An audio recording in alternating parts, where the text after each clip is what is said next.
Mari kita pahami dalam rangka memahami diri kita sendiri-sendiri. Kita ini ada di generasi yang mana? Kira-kira pengaruh zaman apa yang masuk ke diri kita?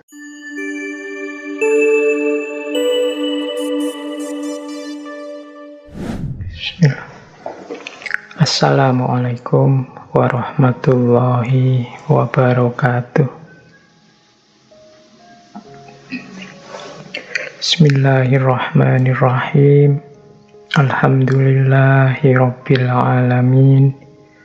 Wabihi nasta'inu ala umurid dunya waddin.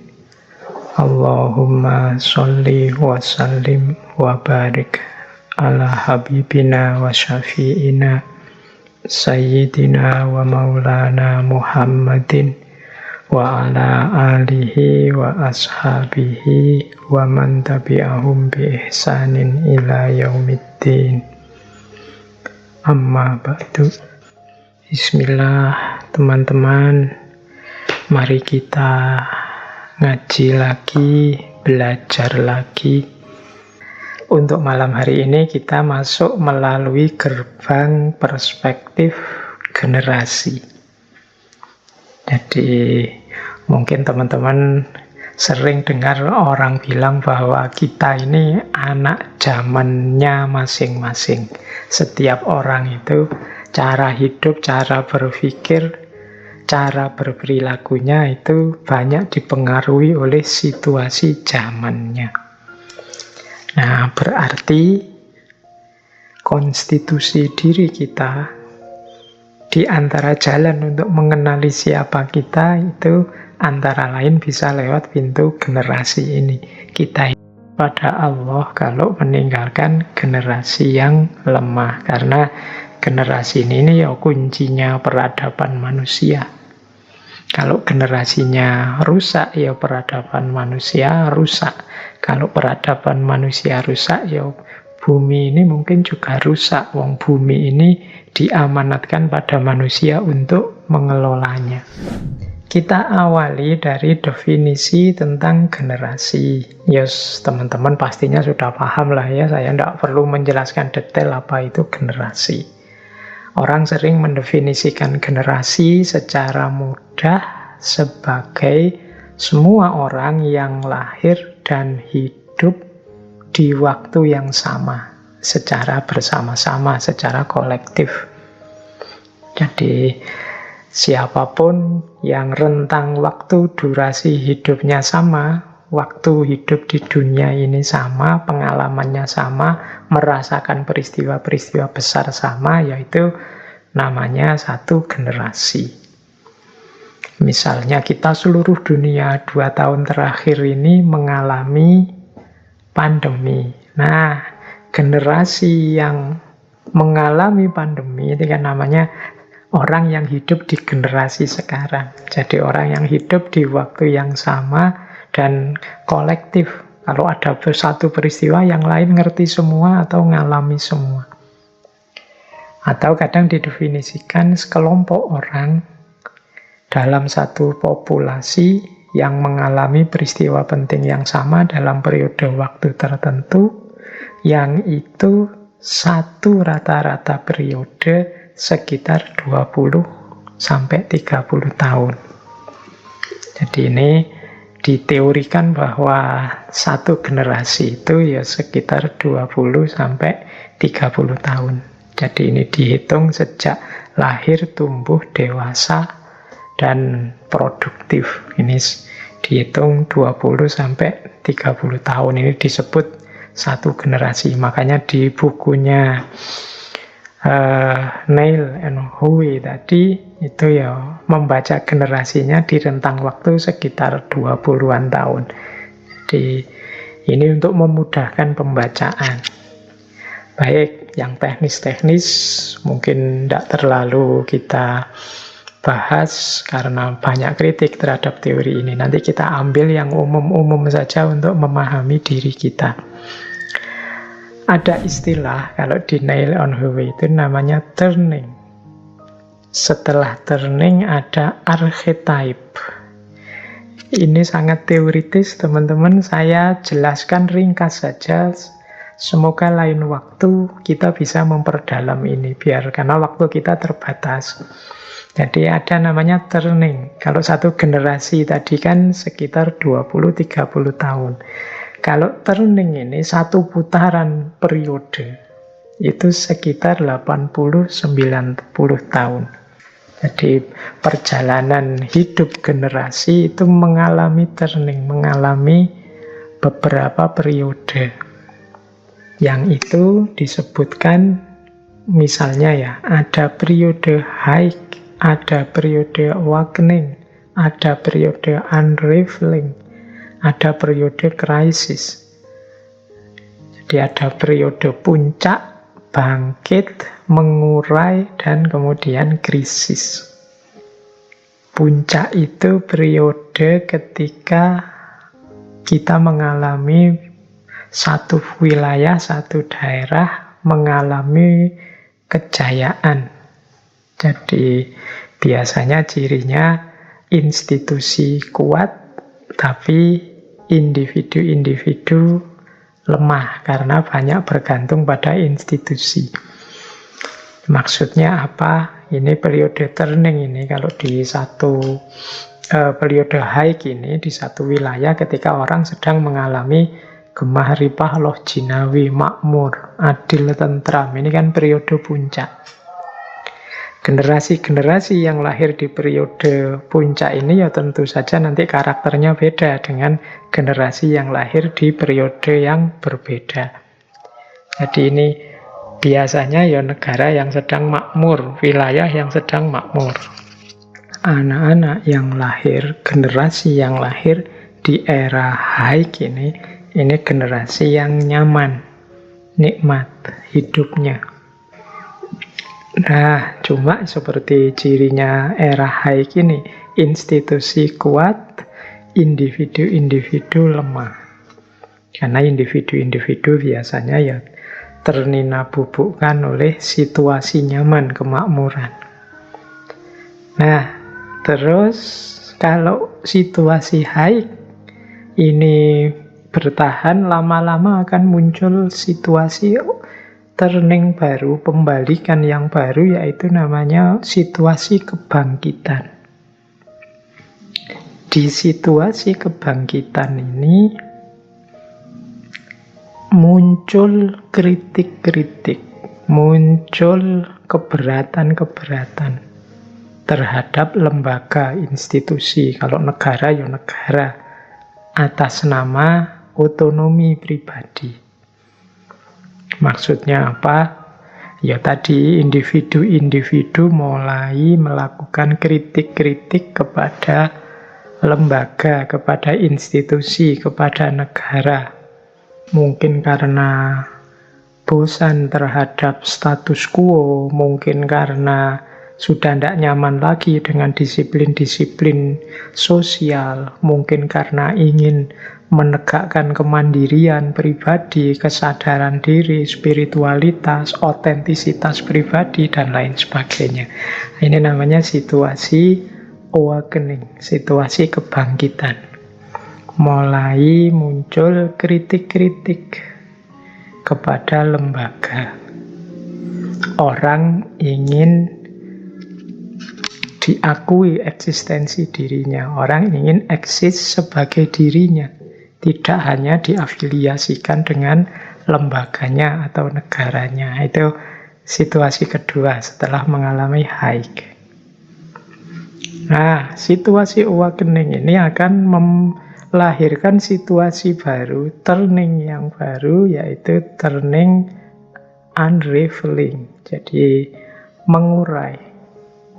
Kalau ini perkembangan dari situasi kebangkitan tadi, yang itu lama-lama lembaganya jadi lemah. Terus individu-individu semakin menguat. Jadi orang ingin mengedepankan eksistensinya sendiri-sendiri, saling tidak mau ngalah. Nah, situasi mengurai ini kalau lama-lama terjadi akan melahirkan situasi krisis. Situasi krisis ini sering disebut sebagai era kehancuran, era mungkin bisa perang, mungkin bisa revolusi. Jadi ketika institusi sama sekali runtuh. Nah, kalau institusi runtuh itu kan orang kemudian mulai lagi sadar untuk membangun, menciptakan paradigma hidup yang baru, menciptakan kesadaran bersama. Kita ini satu nasib, kita ini hidup di wilayah yang sama, perlu kestabilan, perlu kerjasama. Nah, ini buahnya krisis. Jadi setelah institusinya runtuh sama sekali, muncul kemudian upaya-upaya membuat kesepakatan baru. Nanti kalau sudah sukses, lama-lama sukses, jadi haik lagi. Haik itu situasi makmur lagi. Kalau sudah makmur, institusi kuat, masing-masing muncul egonya. Lahir awakening, kebangkitan. Kebangkitan tambah kuat, akhirnya institusi runtuh. Muncul krisis terus, berputar begitu. Itu namanya satu turning. Meskipun disimplifikasi dalam Nail on Highway, ya, satu turning itu sekitar 80 sampai 90 tahunan. Nah, satu putaran ini, generasi-generasi yang lahir di era haik, lahir di era awakening, lahir di era unraveling, atau lahir di era krisis, itu mentalnya beda-beda, karakternya beda-beda.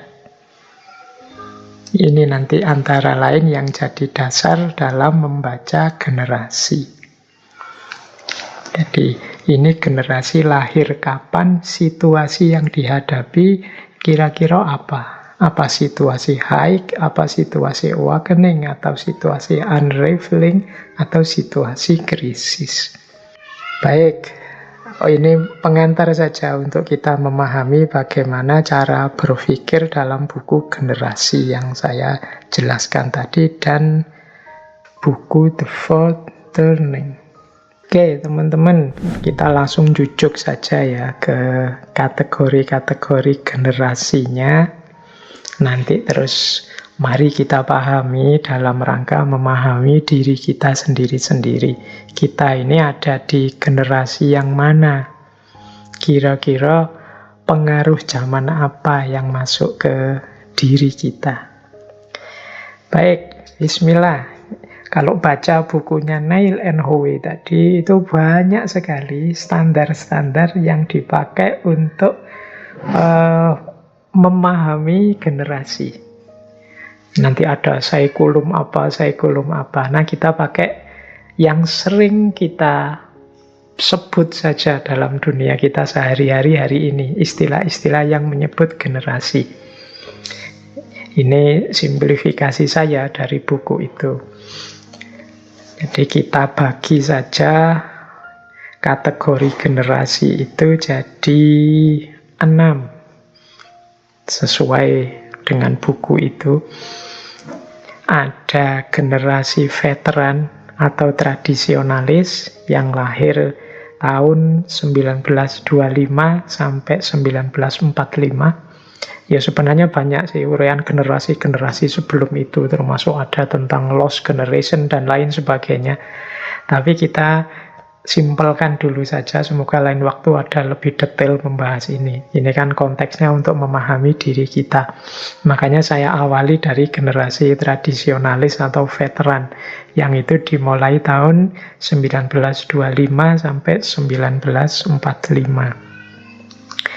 Yang kira-kira insya Allah masih ada yang hidup hari ini. Tapi mungkin generasi sebelum itu sudah sangat jarang kalau dibilang begitu ya. Karena 20 tahun ke belakang dari 1925 itu kan 1905. Itu kemungkinan ya sudah tidak ada yang masih hidup.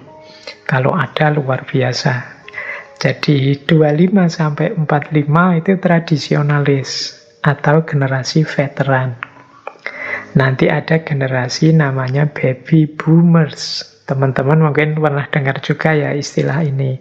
Kalau baby boomers itu sekitar tahun 1946 sampai 1964. Nanti ada generasi X. Generasi X ini tahun 1965 sampai 1980. Nah, kalau saya masuk generasi X. Kalau teman-teman yang ikut ngaji hari ini mungkin banyak yang generasi Y. Generasi Y ini yang dikenal sebagai generasi milenial. Ada yang menyebut ya generasi milenial itu tahun 1981 sampai 1997. Kemudian ada generasi Z. Generasi Z itu tahun 98 sampai 2010. Dan nanti ada yang nambah satu lagi, yaitu namanya generasi Alpha. Generasi Alpha itu yang lahir 2010 sampai sekarang. Kira-kira itu pembagiannya teman-teman. Dan juga tahu, kalau tahun ini agak ada selisih-selisih orang, tapi ya saya ambil saja yang itu. Yang penting rentangnya kurang lebih 20 tahun untuk satu generasi. Jadi ada tradisionalis atau veteran, ada baby boomers. Ini era perjuangan, ini kalau di Indonesia 4664. Ada generasi X 6580, ada generasi Y, generasi milenial, ada generasi Z, ada generasi alpha. Kalau generasi tradisionalis yang lahir tahun 25 sampai 45 ini kadang disebut silent generation. Silent generation ini karena ini generasi yang banyak mengalami peristiwa-peristiwa yang mengubah peradaban, peristiwa besar memilukan. Ya seperti Perang Dunia Kedua. Biasanya generasi yang lahir era ini generasi yang masih serba sulit, serba prihatin. Situasi dunia tidak menggembirakan. Ini masih rame-ramenya perang. Jadi siapapun sedang berprihatin karena Perang Dunia Kedua. Ya tentu saja watak generasi yang lahir di era tradisionalis ini nanti agak berbeda. Nah, terus setelah era tradisionalis ada era baby boomers. Era baby boomers ini era 4664. Ini disebut baby boomers karena era ini lahir banyak sekali bayi-bayi, angka kelahiran meningkat tajam. Perang selesai, ya orang kembali lagi ke rumahnya masing-masing, mulai membangun, mulai muncul optimisme dalam hidup, mulai muncul kesadaran membangun kreatif untuk hidupnya. Jadi ini era dimulainya berbagai kemajuan. Situasi mulai makmur. Nah, tingkat kelahiran bayi jadi banyak.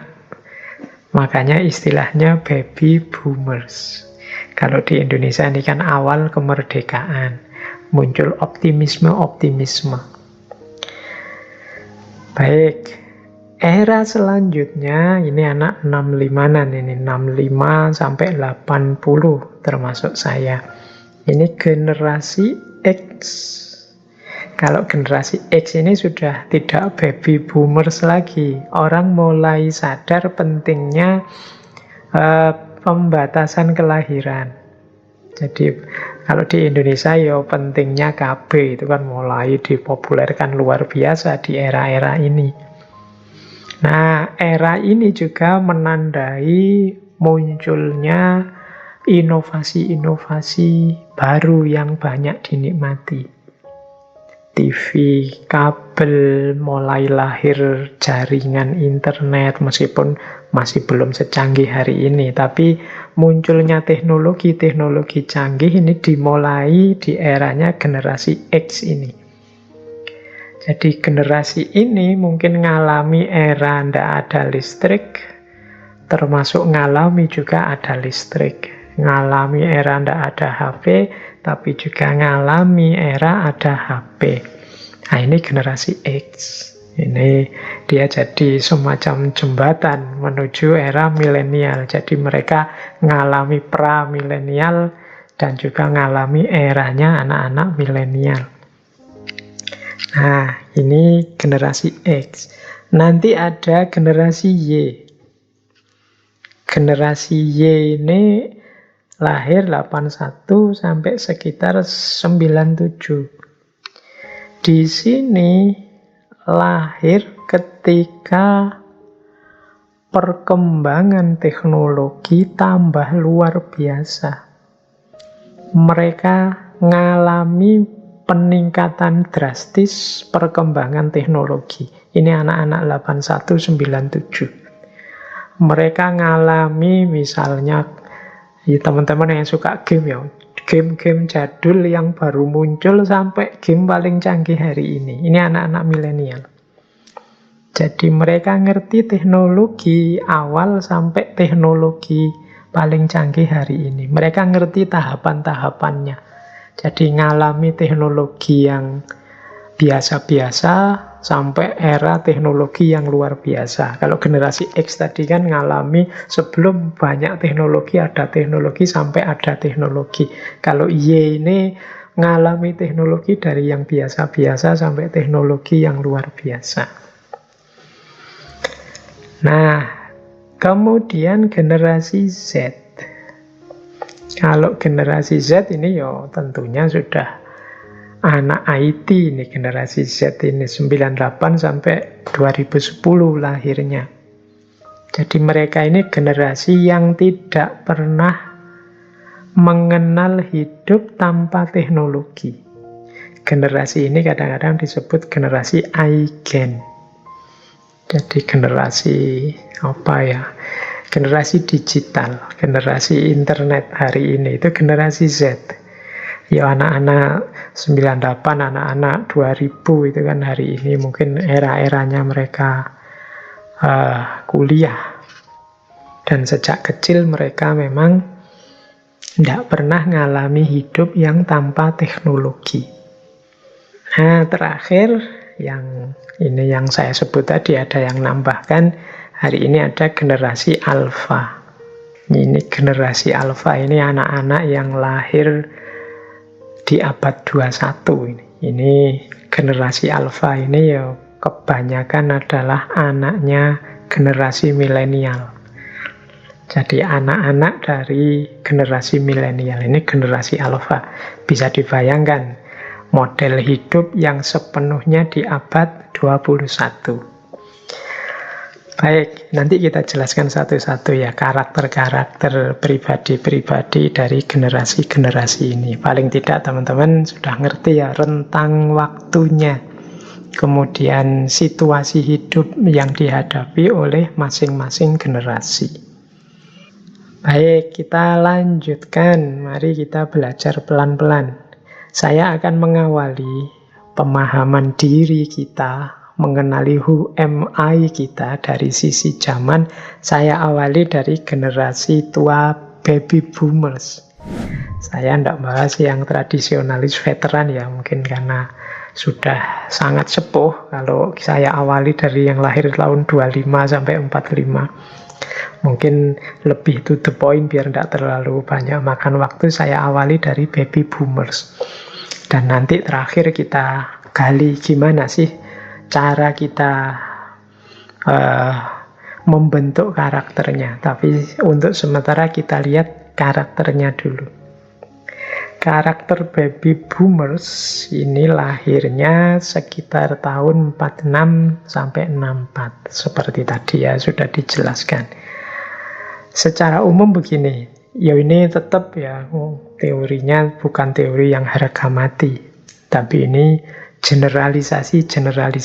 Mungkin di beberapa hal tampak over generalisasi. Generalisasi itu dipandang umumnya saja, biasanya saja. Nah, baby boomers ini generasi yang lahir pasca perang, yang saya sebut tadi mulai makmur, kemudian optimisme lahir, jiwa membangun muncul dengan sangat kuat. Ada beberapa karakter utama generasi ini. Yang pertama adalah work centris. Jadi work centris itu semangat kerjanya tinggi. Orang-orang ini yang baru mengalami situasi pahit karena perang, kekacauan, dan lain-lain, semangat membangunnya memuncak, maka etos kerjanya tinggi. Makanya istilahnya work centris. Kita harus kerja. Nah, ini gaya baby boomers. Perubahan tidak akan terjadi kalau kita diam saja. Mari membangun. Ini gaya baby boomers. Kemudian yang kedua, kompetitif. Kompetitif itu berarti mereka ini bersaing, berlomba. Ayo, siapa yang lebih cepat, dia yang menang. Dia yang maju, yang unggul. Mari bikin inovasi-inovasi. Mari melakukan temuan-temuan untuk menghasilkan kemajuan-kemajuan. Nah, jadi istilah progres, kemajuan, dan lain sebagainya itu populer sekali. Jadi gaya baby boomers itu kompetitif. Mereka ingin menang, tidak mau kalah dengan yang lain. Kalau sana maju, yo kita harus maju juga. Kalau mereka sukses, kita juga harus sukses. Nah, ini gaya kedua. Jadi kompetitif. Nah, ini boleh teman-teman membandingkan dengan orang tuanya misalnya, atau kita yang mungkin Bapak Ibu ada yang mendengarkan ngaji malam ini, kira-kira cocok nggak ya kalau generasi era ini itu kompetitif. Dia tidak nyaman kalau kalah dengan yang lain, dia inginnya maju, dan work centris, inginnya kerja keras. Kemudian self-reliant. Self-reliant itu mandiri. Kemandirian itu jadi kebanggaan tersendiri, ketidaktergantungan. Saya bisa memenuhi kebutuhanku sendiri. Dulu zaman Orde Baru di Indonesia, di era-era ini kan populer sekali istilah misalnya swasembada. Jadi bisa memenuhi sendiri kebutuhan-kebutuhannya. Self-reliance. Kemudian yang keempat, generasi baby boomers ini appreciate proses, sangat menghargai proses. Yo, kalau ingin sukses ya kerja, kalau ingin berhasil ya berjuang, sangat menghargai proses. Kemudian sangat menyetujui, menyukai self-improvement. Jadi bagaimana meningkatkan kualitas diri yang terus-menerus. Ini mental-mental yang dikembangkan mungkin oleh simbah-simbah kita hari ini. Jadi orang itu ya harus tambah baik, jangan jadi orang buruk, jangan jadi orang yang rankingnya turun, ranking kita harus naik terus. Nah, kemudian etik. Jadi etik itu ya sangat menjunjung tinggi, mengedepankan moralitas, etika, akhlak, dan adab. Nah, ini menjadi andalan dari kelompok baby boomers. Makanya adik-adik, teman-teman, ya jangan bosen, jangan jemu kalau sering dinasehati oleh simbah-simbahnya untuk jadi orang yang baik, yang sifatnya begini, begitu. Karena memang karakternya baby boomers itu fokus pada etik dan juga idealistik. Idealistik itu banyak ideal-ideal, banyak nilai-nilai hidup, nilai-nilai diri yang diperjuangkan. Jadi hidup berdasar nilai-nilai, berdasar norma, berdasar etik untuk meningkatkan diri, kemudian mengikuti proses, sadar proses untuk mandiri, hidup secara kompetitif dan kerja, work centris. Itulah beberapa karakter yang baby boomers.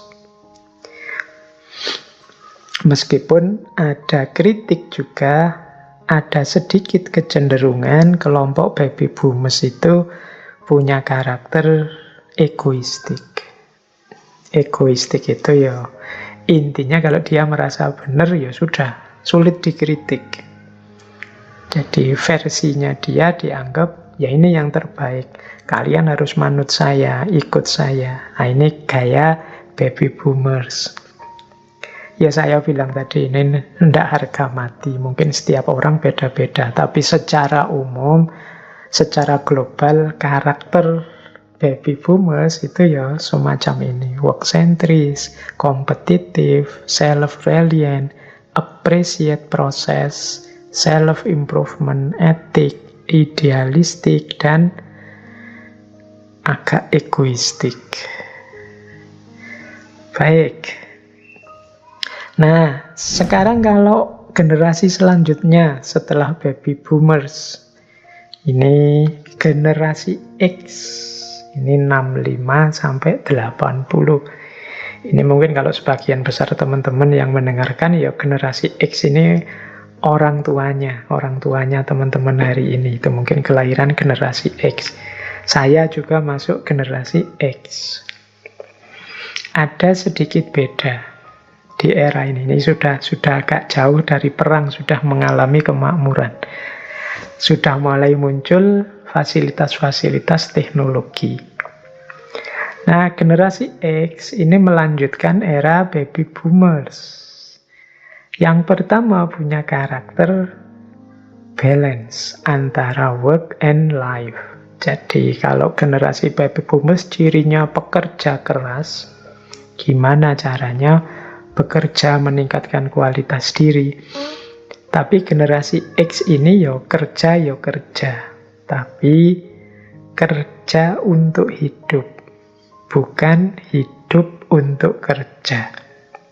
Jadi bagi generasi X, kerja itu alat untuk memenuhi kebutuhan hidup. Jadi kerja itu alat, bukan tujuan. Nah, ini cara berpikirnya generasi X. Kalau baby boomers tadi kan semangat sekali kerja. Pokoknya ayo kerja. Tidak salah, karena zaman itu sedang semangat-semangatnya membangun pasca perang. Nah, generasi X ini situasinya sudah stabil lama, maka muncul kesadaran, yo kita hidup ini bukan kerja untuk hidup, tapi bukan hidup untuk kerja, tapi kerja untuk hidup. Jadi kerja itu alat untuk memenuhi tujuan hidup. Ciri pertama. Ciri kedua dari generasi X ini lebih fleksibel, lebih mudah beradaptasi, toleran terhadap berbagai gaya hidup.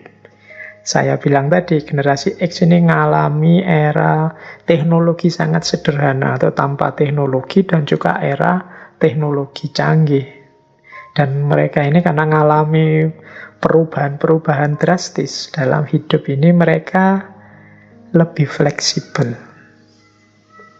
Jadi lebih mudah beradaptasi, lebih mudah menyesuaikan diri kalau terjadi perubahan-perubahan gaya hidup.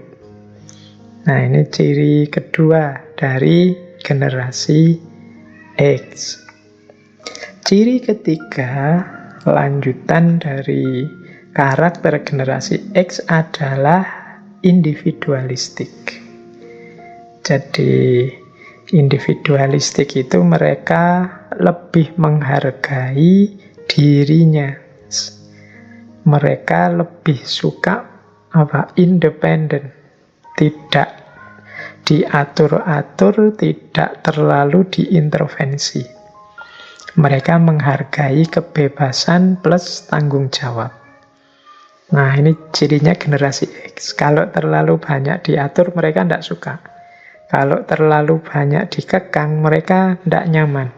Kalau boleh ya nyari celah untuk bisa bebas. Nah, ciri generasi X itu ya mungkin kalau banyak diatur ya dengan berbagai pertimbangan mereka kelihatan patuh, tapi sebenarnya mereka gembira, mereka lebih suka yang lebih bebas, yang tidak terlalu banyak aturan. Itu ciri generasi X. Makanya selain individualistik, mereka itu karakternya informal. Jadi tidak terlalu suka hal-hal yang formal, yang resmi, yang diatur. Mereka tidak mau banyak diatur juga, tidak terlalu ingin mencampuri urusan orang lain, ngatur-ngatur orang lain. Nah, ini di buku itu dijelaskan begitu, dan juga technologically adapt. Jadi generasi yang mahir teknologi karena mereka lah yang ngalami era lahirnya teknologi-teknologi canggih. Technologically adapt itu ya generasi yang mahir teknologi. Ini era-era 65-80 ya. Termasuk saya, itu kan generasi X. Ada yang cocok, ada yang tidak, pasti saja. Tapi beberapa mungkin sesuai. Paling tidak, ini bahan kita untuk refleksi diri kita masing-masing. Terus kita lanjut, era yang semakin canggih, generasi milenial atau generasi Y. Nah, mungkin banyak juga yang ikut ngaji malam hari ini generasi Y. Yang pertama, generasi Y ini adalah generasi yang tech savvy. Tech savvy ini yang penggemar teknologi. Ya, mereka sejak lahir sudah kenal teknologi. Makanya lebih tech savvy, lebih gemar dengan kalau ada teknologi-teknologi baru. Kemudian open-minded, terbuka. Jadi mereka tidak kaku, tidak dogmatis, berpikirnya lebih terbuka. Itu generasi milenial. Kemudian achievement oriented, mereka suka capaian-capaian baru. Jadi mereka suka dengan pengembangan dirinya, pengembangan situasinya, mencapai sesuatu, achievement oriented. Kemudian mereka kreatif, problem solver. Karena mereka terbuka, suka capaian, maka mereka punya karakter kreatif. Berani mencoba, trial and error, sampai ketemu jawabannya. Generasi-generasi ini mungkin gambaran kreatif problem solver itu misalnya kalau punya perangkat gadgetnya error, rusak, itu mereka mau nyoba-nyoba. Ini salahnya di mana, kelirunya di mana, kurangnya di mana, melakukan trial and error, coba-coba, sopo ngerti bener, diperbaiki sendiri misalnya. Itu kreatif problem solver. Kemudian yang kelima, social buff. Social buff ini suka dengan relasi sosial. Jadi mereka senang dengan komunitas-komunitas. Mereka mungkin suka membuat komunitas-komunitas sesuai versi, sesuai passion mereka masing-masing. Ini namanya social buff. Kemudian mereka ini generasi yang cirinya easily bored, mudah bosan. Jadi karena itu mereka ini terus jadi kreatif untuk tidak gampang bosan. Mereka ingin menciptakan hal-hal yang baru. Nah, terus mereka ini self-centered. Self-centered itu membaca segala sesuatu, terpusat pada dirinya, memahami, melakukan segala sesuatu dengan fokus pada dirinya. Ini self-centered. Ini yang mungkin ada positif, ada negatifnya.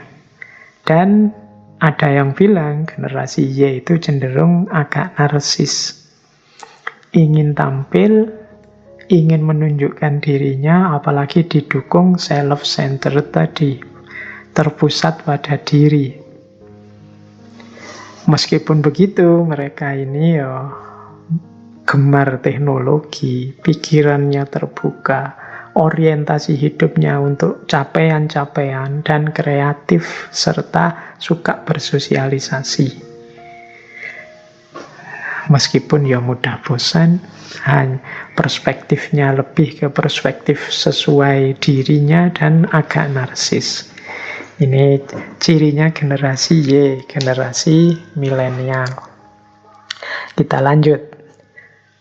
Nah, sekarang kalau generasi Z, ini lebih muda lagi. Generasi era 98 sampai 2010. Nah, beberapa mirip dengan generasi milenial, tapi meskipun beberapa ada pendalaman-pendalaman, penyangatan-penyangatan. Misalnya generasi Z ini sosial interaktif, suka melakukan interaksi sosial, termasuk yang melalui teknologi informasi atau yang hari ini kita kenal sosial media. Jadi generasi Z ini suka berinteraksi, suka kalau ditanggapi orang, suka mengomentari, suka juga kalau dikomentari, dijempoli. Jadi yang tadi generasi Y agak narsis ini diperkuat dengan sosial interaktifnya di generasi Z.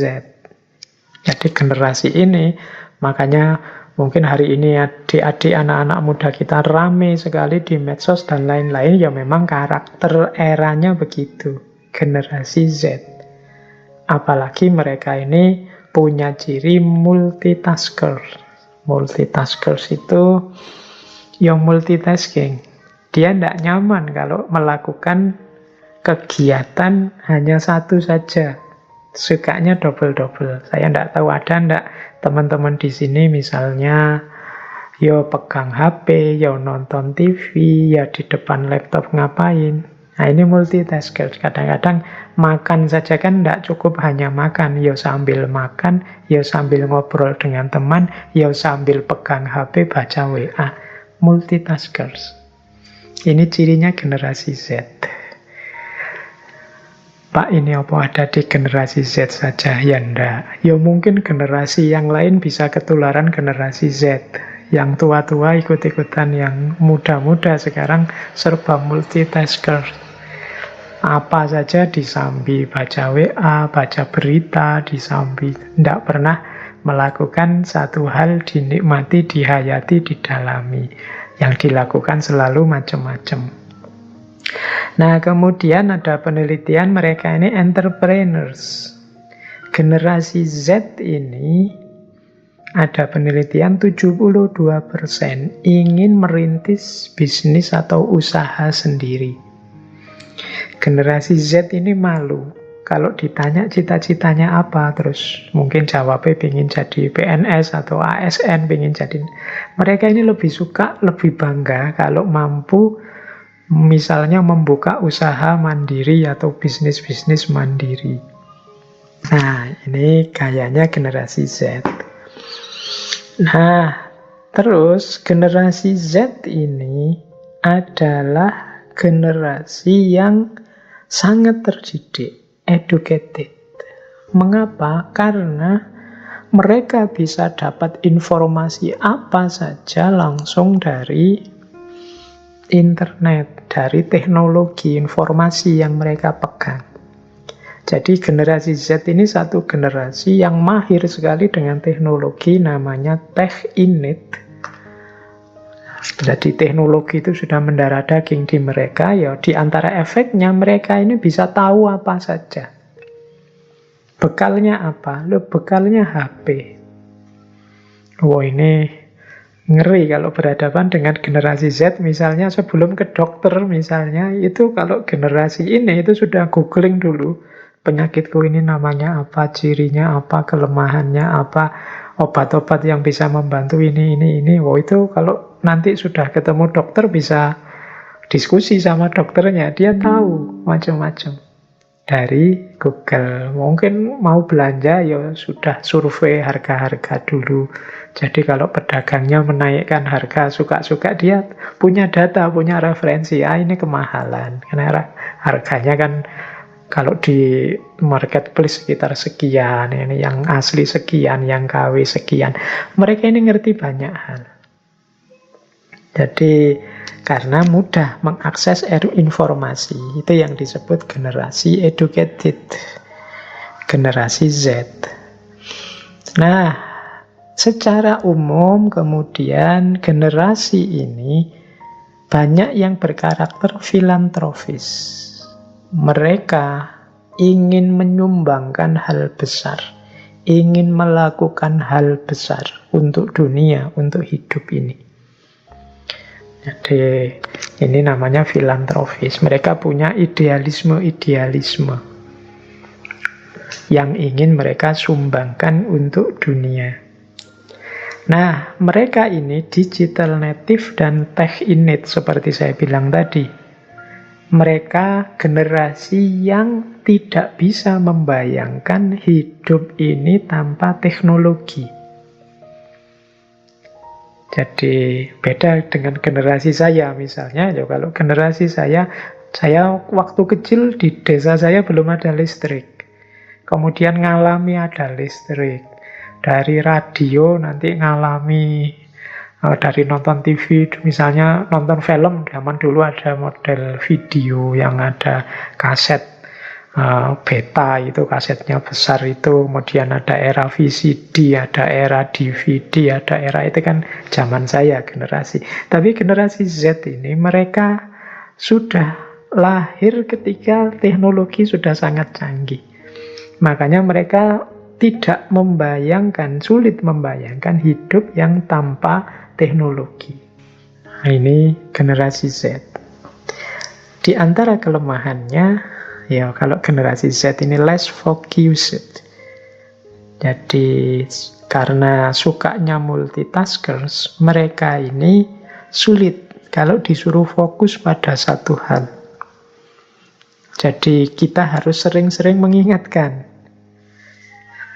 Ada penelitian yang bilang generasi ini spend attention itu fokus perhatiannya itu bertahan hanya sekitar 8 detik. Jadi mereka bisa fokus pada sesuatu secara serius. Itu ada yang bilang kalau generasi Z ini hanya 8 detik. Setelah itu mungkin mereka noleh sana, noleh sini, ingin melakukan hal lain selain yang sedang dilakukan tadi. Jadi ini generasi Z, ini dia harus sering diingatkan untuk fokus. Belajar misalnya, pegang laptop ingin belajar, begitu laptop di depannya, tidak jadi belajar, malah mungkin buka buku pelajarannya sebentar, lalu terus buka-buka yang lain. Ini karena di antara karakternya multitaskers. Nah, ini generasi Z. Nah, generasi Z ini anak-anak yang mungkin hari ini kuliah. Nah, yang terakhir ada generasi alfa. Generasi alfa ini ya jauh lebih canggih peradabannya dibandingkan anak-anak dari generasi Z. Kalau tadi generasi Z tidak membayangkan hidup yang tanpa teknologi, generasi alfa ini ya sudah lebih jauh dari itu. Mereka sudah, teknologi itu jadi habitnya. Jadi sejak kecil sudah akrab dengan teknologi. Mungkin sejak bayi sudah dikelilingi oleh perangkat teknologi canggih.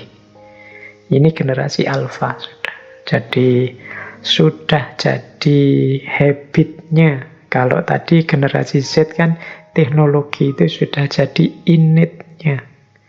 Kalau generasi Y kan tech savvy. Teknologi jadi kegemarannya. Kalau generasi X itu teknologi jadi keahliannya. Jadi dari generasi X teknologi jadi keahlian. Kalau di generasi Y teknologi jadi kegemaran. Kalau di generasi Z teknologi jadi bagian dari hidup yang tidak terpisahkan. Di generasi alfa, teknologi menjadi habit, jadi kebiasaan hidup sudah. Nah, tentu saja karena mereka akrab dengan teknologi seperti generasi Z tadi, mereka ini cerdas, ngerti banyak hal. Bahkan seperti hari ini kan banyak isu mulai muncul bahwa pendidikan-pendidikan formal itu pelan-pelan perannya mulai tergeser. Hari ini orang lebih melihat kemampuan-kemampuan, penguasaan-penguasaan pengetahuan maupun keterampilan dibandingkan formalitas pendidikan. Karena orang mulai sadar, banyak orang bisa macam-macam tanpa harus melalui formalitas pendidikan sekolah. Jadi kita bisa banyak hal, misalnya kan saya banyak teman yang bidangnya agama, tapi ternyata bisa desain, bisa ini itu. Secara teknologi, dari mana? Belajar sendiri. Karena fasilitas untuk belajar mandiri secara online, secara digital lewat internet itu ya hari ini luar biasa. Dan ini ciri generasi alfa. Nah, kemudian generasi alfa, ini 2010 sampai hari ini punya perilaku bermain yang berbeda. Generasi alfa ini tidak seperti generasi-generasi sebelumnya, mainnya 90% di dalam rumah. Permainan-permainannya generasi alfa jangan dibayangkan sama dengan permainan-permainan game kita dulu. Meskipun game yang pakai teknologi, pakai laptop, pakai komputer zaman dulu, mereka jauh lebih canggih permainannya. Anak-anak gamers mesti ngerti. Jadi mereka ini gamers, anak-anak yang punya ketertarikan terhadap permainan canggih yang luar biasa. Kemudian mereka ini tidak lagi akrab dengan materi-materi. Kalau sekolah itu ya dalam bentuk buku atau majalah. Mereka akrabnya segala sesuatunya ya digital. Jadi apa-apanya ya digital. Jadi mereka ini sudah sosok yang sama sekali berbeda dengan era saya. Kalau saya masih seneng buku-buku, seneng majalah-majalah. Kalau saya bilang, wah saya lebih nyaman kalau baca buku langsung, bukan yang ada filenya. Tapi anak-anak hari ini sudah tidak begitu lagi, karena mereka sudah terbiasakan sejak kecil. Jadi mereka kalau sekolah bawa buku banyak, itu sebenarnya mereka berontak, ngapain sih serumit ini, wong ya di Google saja ada, di online, di internet saja ada. Jadi mereka ngerti yang lebih praktis, lebih nyaman, lebih enak, lebih to the point. Tidak harus rumit. Nah, meskipun nanti mungkin karena guru-gurunya era generasi saya ya lebih diarahkan cara berpikirnya seperti guru-gurunya, seperti yang didik dia, yang masih harus buku, harus majalah, tugas ini itu, dan lain sebagainya. Nah, menarik kalau generasi alfa ini, mereka ini punya kecenderungan tidak hanya pengguna teknologi, tapi mereka lebih suka menciptakan teknologi sendiri. Hari ini mungkin teman-teman akrab ya dengan istilah coding dan lain-lain. Gimana mereka ingin bikin game versi dia sendiri, di mana mereka ingin bikin konten, bikin web, bikin yang versi dia sendiri. Jadi dia ingin menciptakan sendiri yang versi dirinya. Dan yang terakhir, generasi alfa itu ini terkena sindrom kecepatan, seperti dulu pernah kita bahas ya tentang filsafat kecepatan era postmodern di Paul Villario. Mereka juga cara berpikirnya ingin cepat dan instan, nyari yang praktis, tidak harus bulat, tidak harus ruwet. Kalau misalnya dia punya barang rusak misalnya, ya kalau generasi alfa mending beli baru daripada menghabiskan biaya lebih banyak untuk memperbaiki. Kalau kita, zaman saya mungkin dicoba-coba, diotak-atik, siapa tahu bisa, siapa tahu itu. Kalau generasi alfa ini, mereka tidak suka terlalu yang seperti itu. Mereka sukanya ya sudah, rusak ya diserviskan sana. Kalau Tidak memadai, ya beli lagi baru saja. Ngapain sih kita nyoba-nyoba untuk memperbaiki, wong kita bukan ahlinya, bukan bidangnya, nanti malah habis tenaga, habis biaya, sia-sia. Nah, itu cara berpikirnya generasi alfa. Jadi mereka inginnya yang logis saja, cepat, instan, segera selesai. Jadi, nah ada sedikit-sedikit beda bisa kita rasakan antar generasi ini. Generasi alfa, ke belakang ada generasi Z, ke belakang ada generasi Y, ke belakang ada generasi X, kemudian ada baby boomers. Karakter dan gaya hidupnya meskipun tidak berbeda sama sekali, ada ketidaksamaan. Gap antar generasi ini kadang-kadang bisa muncul masalah. Orang tua dengan anaknya, guru dengan muridnya. Ini harusnya kalau disadari betapa setiap orang itu, setiap generasi itu karakternya beda, mungkin lebih mudah bagi dunia pendidikan untuk gimana membentuk generasi-generasi ini sesuai ideal yang diinginkan, sesuai karakternya. Baik, kita lanjutkan ya. Ya nanti kalau teman-teman ini masih belum terlalu paham, bisa dibaca bukunya atau rekamannya diulang-ulang sampai muncul inspirasi baru.